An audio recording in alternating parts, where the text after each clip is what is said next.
الحمد لله الذي وهب لي على الكبر إسماعيل وإسحاق إن ربي لسميع الدعاء. وقال الله سبحانه وتعالى الحمد لله الذي وهب لي على الكبر إسماعيل وإسحاق إن ربي لسميع الدعاء. to annabi Ibrahim alayhi salam sai ya zama ma'ana bai haihu ba, yana ta neman haihuwa, to sai ya zama lokacin har ya cire ma, to shine da ya samu Allah ya bashi haihuwa, shine annabi Ibrahim ke gode ma Allah, shine Allah ke ba sai nasu labari yake alhamdulillah, godiya ta kan wani allazi wahaba li ala kibari, na gode ma ubangiji da ya bani ƴaƴa, ya mun baiwa da yara wanda lokacin ma ma'ana mahaifata ana ganin ma misali kamar ba za ta haihu ba, matata ita ma ko an gaba ta haihu ba, amma mana ba ma'ana alhamdulillah allazi, ina gode ma ubangiji allazi wahaba li, wanda ya mun baiwa ya bani yara, Allah ya tso Isma'il, annabi Isma'il, wa Ishaq dan wasu Ishaq. To saboda a wannan waje ne cewa lalle dole muke gode ma Allah. Idan Allah ya baka yawa, za ga wani ma bai taba haihuwa ba, amma kai ka samu ƴaƴan sai ka ci sun maka yawa. To saboda iya arzikin ƴaƴan da Allah ya baka, kowanne ba ka gani Allah ta'ala ya bashi arzikin abincin da zai ci, sitar da yasa da komai, ba zai bar duniyar nan sai ya gama jiya. Yanzu gashi an haife shi ya duro ko suna ba, to Allah ya san ko kwana nawa zai a duniya, sannan kuma ga can an binne shi a cikin kabari, to duk abin da zai kashe na kuɗi gaba da Allah ya san wannan, shine bai sani ba. Duk abin da zai amsa sadaka arziki a wajen Allah ne, wa ma min dabbatin fi illa Allah rizqa, babu wani halitta bayan kasa face arziki a wajen Allah. To sadaka tun abin a hannun Allah yake, ko kaba Allah da abin shi. Sadaka in ma abinci ne, inna ma nulimu kulli wajhi Allah la nulimu minkum jazaan wala shukura. To sadaka annabi Isma'il, annabi Ibrahim kado matsayin shi a wajen Allah, sai Allah ya ce fa tabi'u millati Ibrahim hanifa. To sai ka amma ina gode ma Allah ba shi ayi guda biyu, amma kai Allah zai baka ayi biyar ko ba kace sun maka yawa, wannan ina suka maka yawa, ko kana neman ka tsaya da haihuwar ma. Sai ka annabi Allah ne mai yake cewa alhamdulillahi wahaba li alaki wa Isma'il wa Ishaq, yana gode ma ayi guda biyu alfai da su, amma kai sun ma yawa. To kai kanka kai ma halitta ka akai, abincinka da abin da kake sha da sai ka Allah ta'ala ne yake baka, ba karfin ka bane.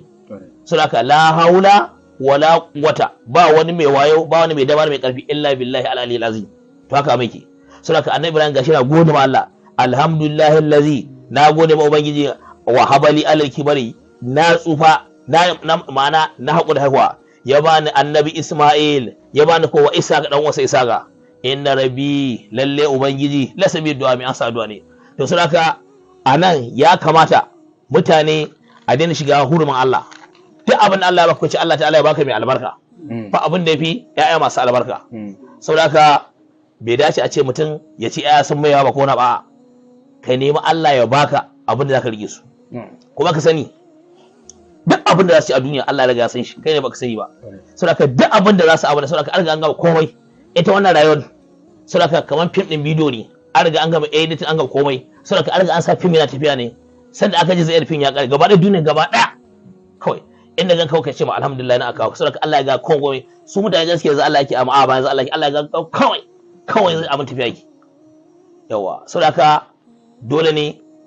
bai sallama ma Allah, in ka sallama Allah shine ka zama lafiya. To shine Sheikh Abdul ya kawo mana ayoyi da ya ce alhamdulillah rabbil alamin, shine ya kawo ayoyi wanda aka gode ma Allah cikin alqur'ani. To shine yake cewa ita kuma wannan sura ce ta Makka, suratul Fatihatul Kitabi, makiyatun wa 7 ayat.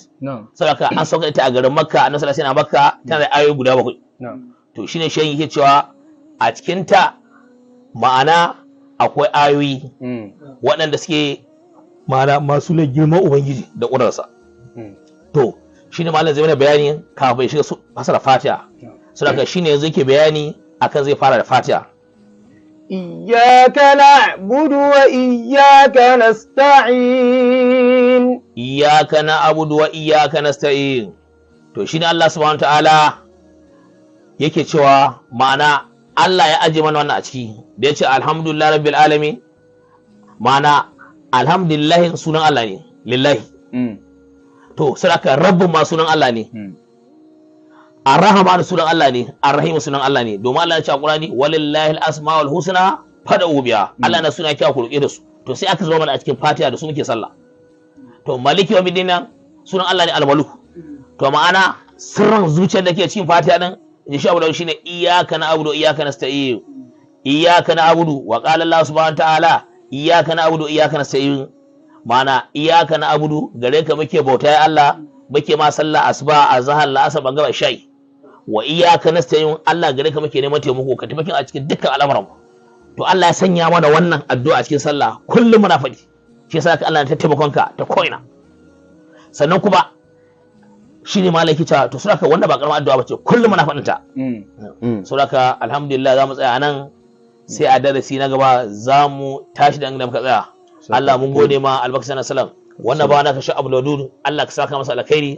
da ya rika bamu ma'ana yana fitan mana da ilimai a cikin abuwa saboda ya bamu labarin ma'ana yadda shaidan suke da kakan mu annabi Adamu ma'ana yazo duniya aka lalace ne da kuma dalilin sa aka tsine shaidan da kuma duk wanda ya bi shaidan shi ma tsinanne ne sannan kuma duk abin da ya faru da shaidan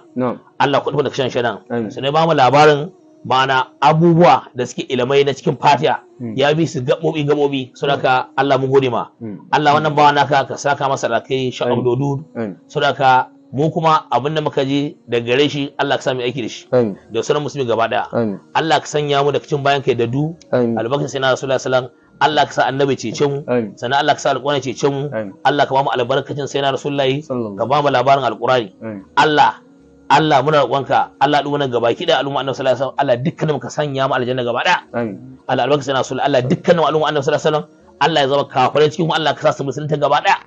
Allah domin rahamaka ta yalo ciko mai warhamatu wa sar kulli shay Allah ka yi da mu albarkacin sai na Rasulullahi sallallahu alaihi wasallam Allah ka sa haske yadda ka a gaban mu Allah ka sa haske yadda ka a bayan mu Allah ka sa haske yadda ka a damu mu Allah ka sa haske yadda ka a hagun mu Allah ka sa haske yadda ka Allah a saman mu Allah ka sa haske yadda ka a ƙasan mu Allah ka sa haske yadda ka zama ya mamaye a ƙasa yadda ka albarkacin sai na Rasulullahi Allah ka ba mu alherin duniya da lahira bayan Allah wanda suka dau waɗannan nauyin abubuwa tun daga kan ma'ana wanda suka bada gudunmawa wanda suke zuwa suna ɗauka wannan karatun da kuma bayan Allah waɗanda suka ɗau nauyin karatun da kuma bayan Allah ma'ana wanda suke taimakon wannan makaranta sannan ku da kuma bayan Allah ma'ana wanda suke zuwa su halarci wannan karatu da ake da kuma bayan Allah waɗanda suke yayyadawa a cikin wayoyinsu sadaka da kuma bayan Allah wanda suka ɗauki nauyi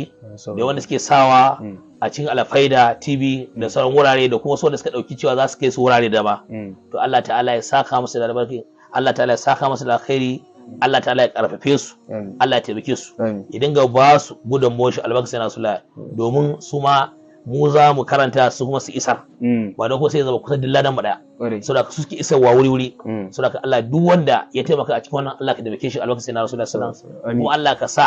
dukkan abin da muka ji mu aikata shi da kuma abin da waɗanda suka su aikata albarkacin na Rasulullahi sallallahu alaihi wasallam saboda Allah subhanahu wa ta'ala ka yi da muka samu da cikin baka da gode Allah saka alkhairi